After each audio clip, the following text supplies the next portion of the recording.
who don't work at Terra Biosa, I just wanted to do a short introduction, as short as can be for something so big and so marvelous as this product is. Basically just talking a little bit about what groups of microorganisms are presented in Terra Biosa and what they do. And those of you who work with Terra Biosa on a daily basis, I'm sure you know a lot more about this than I do.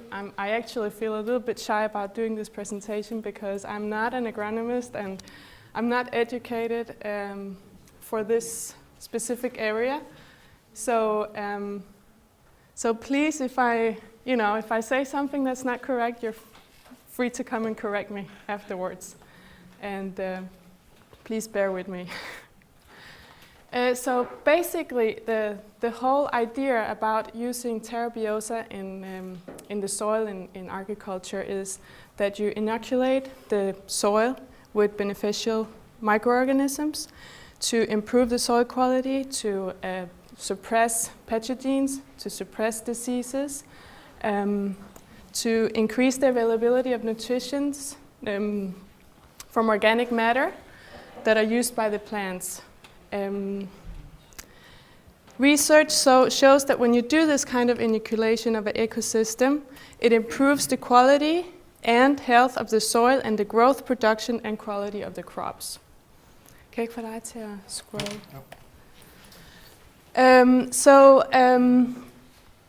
Terra Biosa significantly increases the beneficial effects on soil and agricultural practices, such as crop rotation, use of organic amendments, conservation, tillage, crop residue recycling, and biocontrol of pests. It also helps the process of decomposition of organic matter, and this is done through the fermentation process by some of the microorganisms that are available in the product. And it produces, through this process, it produces organic acids that are normally not available to the plants in the soil. This is why the micro life in the soil is so important, and this is part of the life that we usually destroy by using chemicals and chemical fertilizers and so on. Okay. For example, in Terra Biosa, lactic acid bacteria is a very important group, which is a group of bacteria that suppress the pathogenic organisms directly through.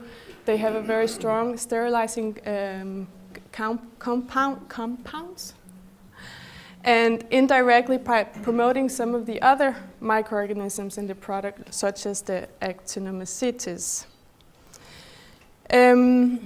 It is also known that the antioxidant effect of Terra Biosa improves the immunological system of the plants and animals, and this is from the herbs of the product, which is also one of the things that makes this a strong product. So the different groups of microorganisms that are present in the product is the phototropic bacteria, the lactic acid bacteria, and the yeast. And they each play their respective roles, and they each work in coexistence, or what you call co-prosperity, so that one actually betters the conditions for the other. And this is also done in relationship to the root system of the plants. The plants, for example, they have some secretions that are used by the microorganisms, and then on the other hand, the microorganisms deliver nutrition for the plants and make available in the soil, for example, phosphor and nitrogen. So adding Terra Biosa to the soil promotes the development of beneficial microorganisms in such a way that the soil microflora becomes abundant, and therefore the soil develops a well-balanced microbial system. In this process, specific organisms, and here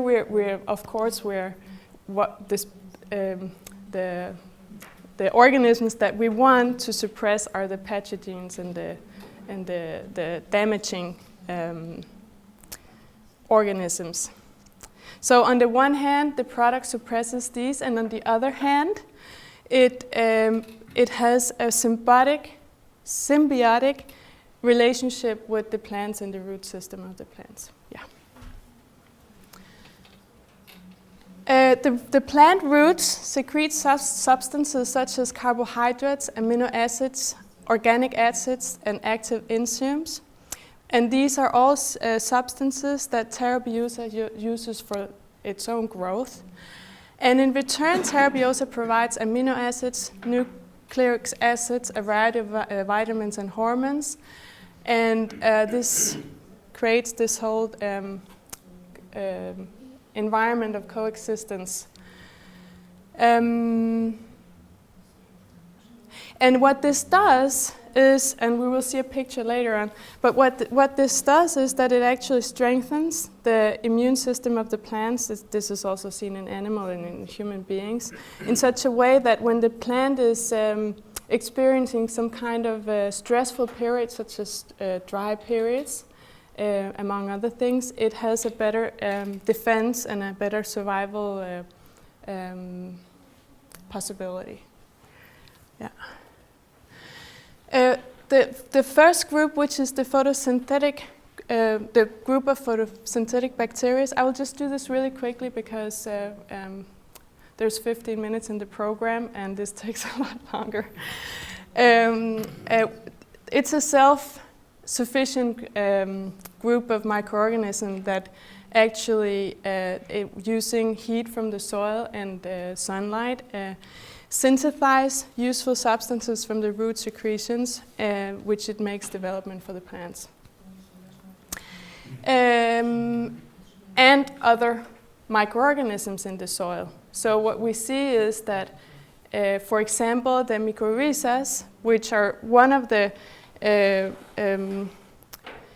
reasons that the phosphates in the soil becomes available as phosphorus for the plant in a way that the plant can absorb.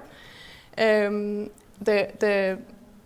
photosynthetic bacteria make substances that make the conditions for these other microorganisms very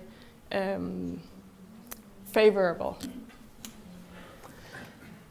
This one we'll just pass it real quick because just go on. Go on. It's just showing how the microorganisms are basically involved in all the processes in the soil in the cycle of phosphorus, but we'll just skip it. Okay, and in this one, this is taken from a PowerPoint from the people I work with in Bolivia, so I hope that they will forgive me for stealing this image. This is a picture of what a plant root system would look like in conventional growth systems, which actually makes the roots of the plants very lazy because they have all the nutrition available right there. They don't really need to expand or grow much to get what they need. So what happens is when this plant is exposed to stress, it suffers damage. As opposed to this one, where you can see that, for example, the mycorrhizas and the other microorganisms in the soil liberates all the nutrition that are needed for the plant to expand its root system, and it kind of makes the plant want to grow and stimulate and grow and expand, right? So we end up with a root system that is so much larger and prepares the plant so much better for any kind of stressful situation.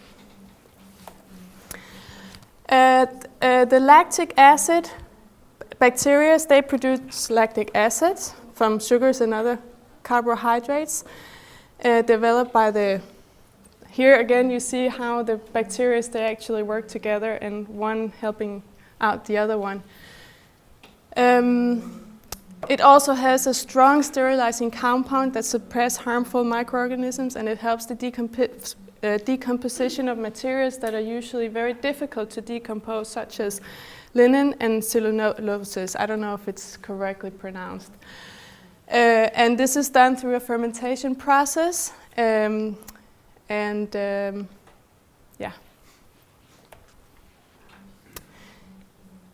what it also does, which is very important, is it suppresses, for example, the development of organisms such as Fusarium, which is a big problem, especially in extensive, intensive production systems. So what happens when you have an attack of Fusarium is not only are your plant under this attack, but also it leaves the plant very weak and vulnerable for attacks of other kinds of pests. So when you use Terra Biosa, you have a double kind of effect. You prevent that, you strengthen the whole system, the whole plant root system. You prevent the attacks of pests and fungus, and therefore also the attacks of, for example, nematodes. Yeah, exactly. I don't know, maybe it was in the last one. The yeast synthesize antimicrobial substances and other substances useful for the growth of the plants and for the prevention of other harmful bacteria. So when we use Terra Biosa in agriculture, we actually try to use it in the whole system. You can use it in individual parts, but when you use it in the whole system, you really get the effect, the holistic effect of having a whole system that is reinforced and functioning optimal. And you can convert a what am I calling? Disease-inducing soil to a disease-suppressive soil. So when you have a soil that is used by agrochemicals and chemical fertilizers, it's usually converted into a disease-inducing soil because there's nothing there to really prevent any attack of pathogene organisms. So when you work with Terra Biosa, you also have to work with applying organic matter to the soil, because otherwise there's nothing for the microorganisms to work with. But you start rebuilding the soil and enabling the soil to being a self-healing system, a regulating microbial system, right? So we use Terra Biosa in soil preparation, in germination, in the rooting of the plant material, in planting, in transplanting, and during the whole crop cycle, in the harvesting and in the post-harvesting, and applied directly to the soil and the foliage. So we will just go through this real quickly. The idea about using it in the soil preparation is, first of all, to make all the nutrients that are available from old residues, make them available for the plants, newly available for the plants, and also to just establish a micro environment. For the germination and rooting, has two functions. You prevent, you suppress, you make sure that there is nothing for the seeds and the newly planted plants. I think I lost it. That the competition that they have to, or that the diseases that might be already hosted in the soil, that they are eliminated, that they are suppressed. And also, you kind of make the growth of these cuttings more homogeneous and more vigorous. Yeah. This is an example from Bolivia where we put the cuttings in water treated with Biosa before actually planting it in a substrate that is also prepared with Biosa. And I love this picture. This is my firstborn son, because it shows how healthy this product is. And it's really important, especially when we work with, this is my experience, with little farmers in Bolivia that are very little, very poor, very, in some cases, people that don't really know what they are, when they're dealing with chemicals and many chemicals, that they don't have the experience of handling these, and they don't know the danger of handling these. And they have the kids hanging in their pants, and they're with their kids all the time because where they live is where they work. And it's just such a. I'm so proud of working with a product where you can say, this you can actually drink. Your kids are not being affected in any way when you work with this in your fields.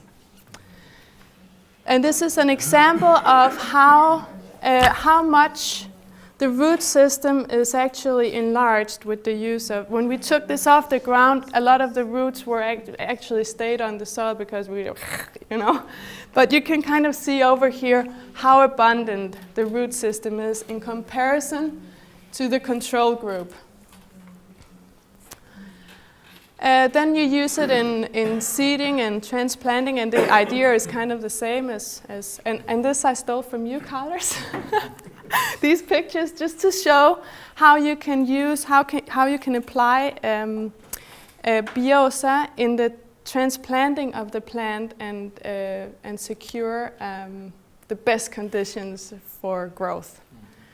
In crop maintenance, you use it basically to maintain the whole microbial system abundant and also to avoid any development of soil diseases or attacks from pathogens.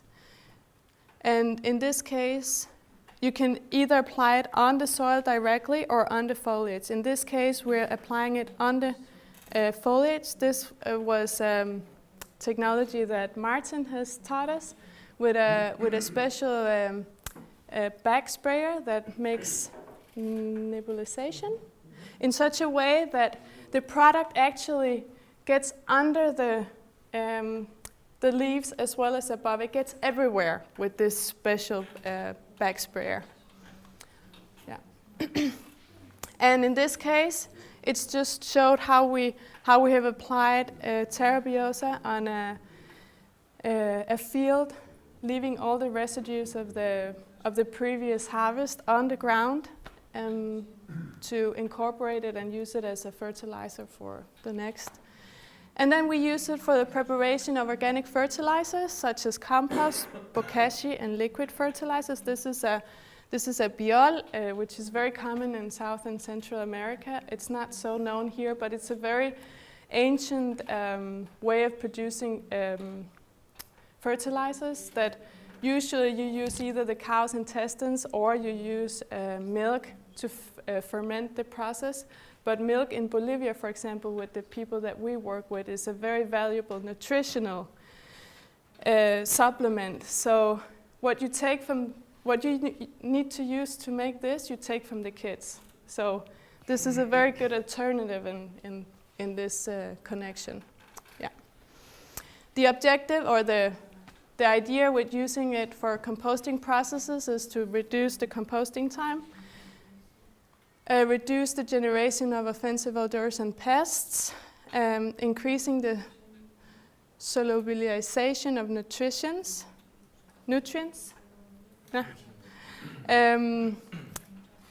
And basically just to make sure that when you use the compost in the soil, it already has an abundant microlife. Thank you.